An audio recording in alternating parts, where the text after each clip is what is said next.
I've been trying to figure out how I'm going to start this video, so I'm just going to start the video. Here we are, and I think it's time that we talk about how we're just going to show up. How are we going to show up for ourselves this year? There's something that keeps me from showing up, and it's me, me, me. I am my own worst enemy. I trip my own self up with negative self-talk, comparison, overthinking, every decision, every idea that comes my way.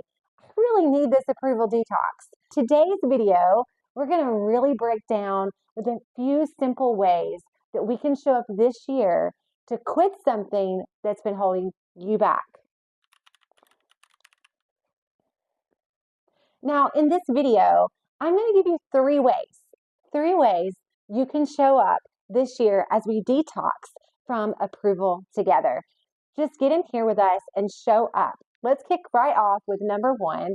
Number one, we are going to be talking about something that I've kind of already done.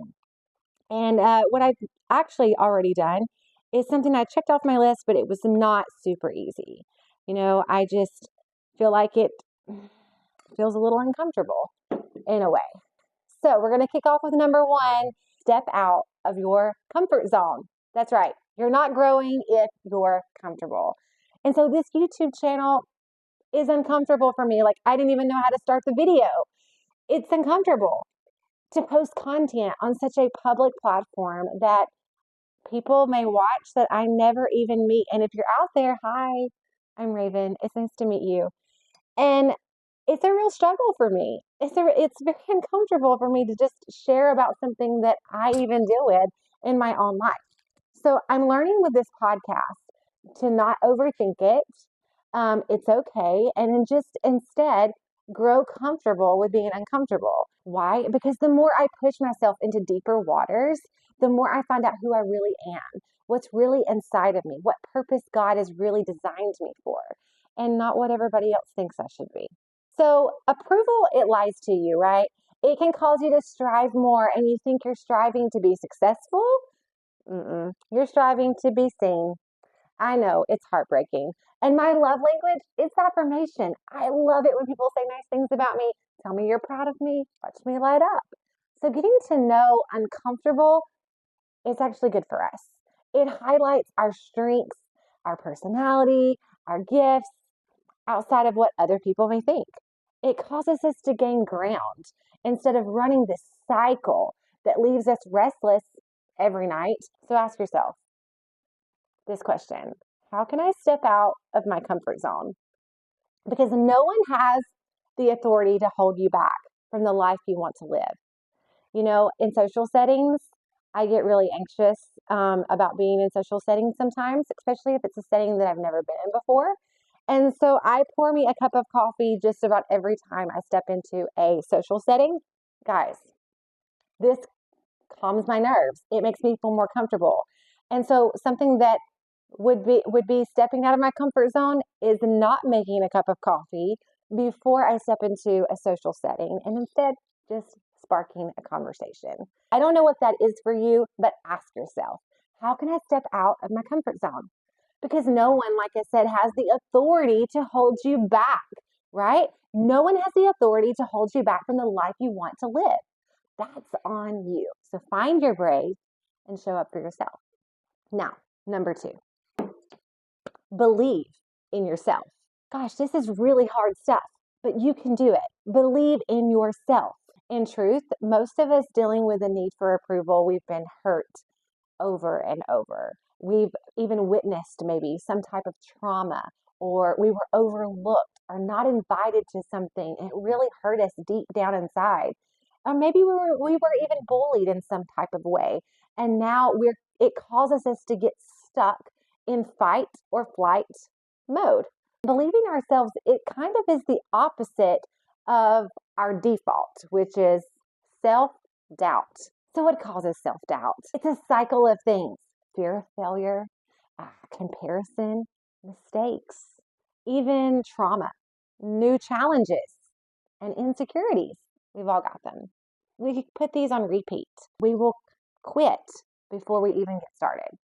And we're already deciding to quit something, and I would normally say you're not allowed to quit, and I'm going to keep saying that You're not allowed to quit anything but approval.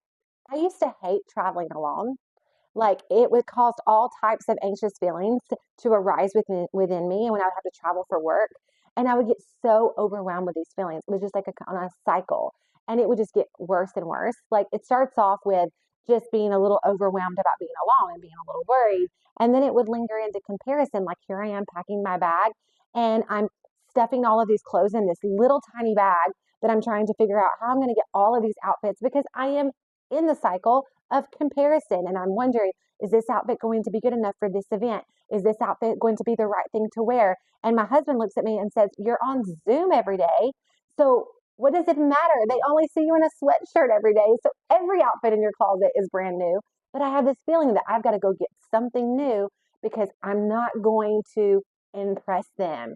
As I got closer and closer and closer to going alone on this traveling experience, I would begin to shut down because of the fear of failure. Every time that this has happened, I've had to journal and I've had to write out the word of God. Philippians 4:13. It's a very simple verse, but a powerful verse. And it simply says, I can do all things through Christ who gives me the strength. I can do hard things. And so a verse I cling to when I am in the middle of self-doubt, Philippians 4:13. My pastor was sharing today at church something really cool about renewing our focus in the new year. And he was saying that, a broken focus can really destroy your mindset. Get your focus off of people and focus on the Creator. If we make what's important to God important to us, we can believe in the purpose that God has created in us. We can believe in ourselves. We can scale mountains and we can do hard things. I want to be your hype girl. Here I am. We can detox together. So here we are on the last one. And this simple, easy step, you do it every day. Breathe. Breathe in peace. You have to learn to take time to breathe. I don't know how many times my trainer at the gym tells me this. So I started working out like in 2021 or something. Listen, guys, I have this used to be so difficult for me to even lift up. Like I couldn't even pick it up. But now I go to the gym like 5 times a week. Love the gym. It's like one of my favorite things to do. And it's a great thing for my self-care. When I get locked in, my trainer always comes over and says, Raven, remember to breathe. Here's a reminder to breathe. Detoxing is a journey, okay? We will take this one step at a time, one moment at a time, one day at a time. And when you catch yourself seeking for approval, and you're going to do that, stop and take a deep breath. I would encourage you to breathe in peace. Yeah, breathe in peace. Well, not peace from a candle or a night to yourself, even your journal. I'm talking about the presence of Jesus because he is ultimately peace.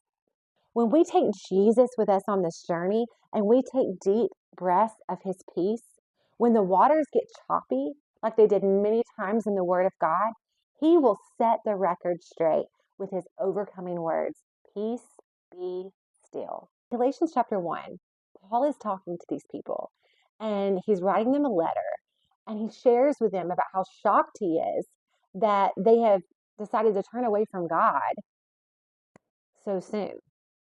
Sounds like they were quitting. He calls them out and he says, look, guys, you're following a different way that pretends to be the good news, but it's not the good news at all. And I feel like that's what approval does to us. It causes us to follow something that we feel like is good for us because it makes us feel good, but in reality, it destroys us. And then he says some powerful words that I think we should really just adopt as we detox from approval. In Galatians chapter 1, verse 10, he says this, I'm not trying to win the approval of people. And I just imagine Paul probably saying this with a little bit of sass in his letter. I'm not trying to win the approval of people, but of God. If pleasing people were my goal, I would not be Christ's servant. So adopt these words, write them down. I'm not trying to win the approval of people. No more people pleasing. You can even comment that right here on this video. Listen, friend, keep showing up. Keep doing what's uncomfortable. Keep believing in yourself and the amazing purpose that God has created you for. Keep breathing in peace. And if you know a friend that needs this journey, I encourage you, share this with them. Until next time, I'll see you right here on the Approval Detox.